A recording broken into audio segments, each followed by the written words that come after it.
اللہ کے فضل و کرم سے البقرہ آیت نمبر 77 کی تلاوت کرتے ہیں۔ اعوذ باللہ من الشیطان الرجیم، بسم اللہ الرحمن الرحیم۔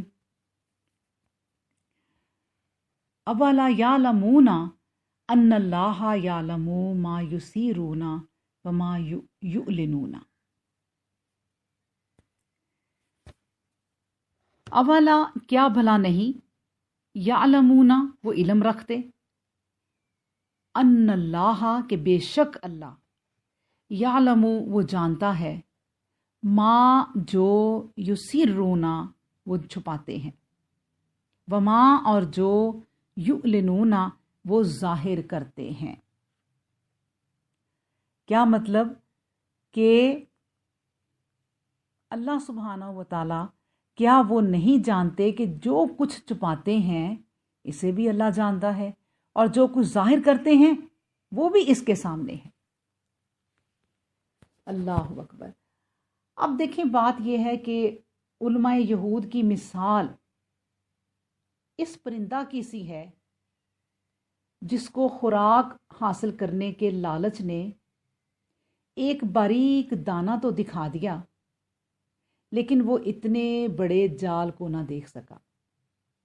پھر اس کا نتیجہ کیا نکلا کہ ایک دانہ کے لالچ میں جان سے ہاتھ دھونے پڑے۔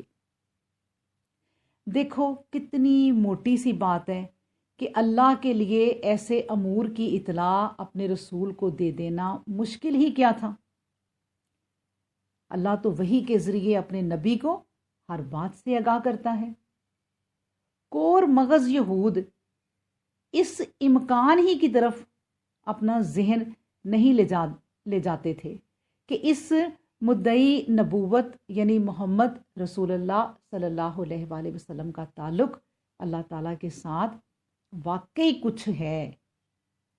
یہ مرض صرف اس وقت کے یہود میں ہی نہ تھا، بلکہ آج بھی موجود ہے کہ غیر مسلم قومیں اس امکان کی طرف ذہن نہیں لے جاتی کہ قرآن کریم انسانی تصنیف کے بجائے اللہ کی کتاب ہونے کا دعویٰ میں نہایت ہی سچی کتاب ہے، اور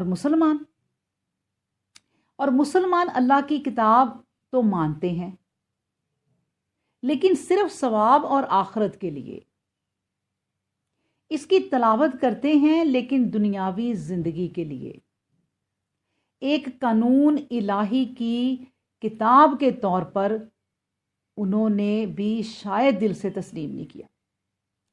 مطلب یہ کہ جتنے قرآن پاک میں قانون ہیں، حدود ہیں، اللہ تبارک و تعالیٰ نے جتنے قانون قرآن میں لاگو کیے ہیں، اگر ہم انہیں عملی جامعہ نہیں پہناتے اپنی زندگی میں تو ہم کامیاب نہیں ہو سکتے۔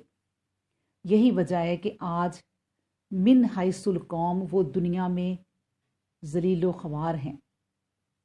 اللہ سمجھ کی توفیق عطا فرمائے۔ وآخر الدعوانا ان الحمد للہ رب العالمین۔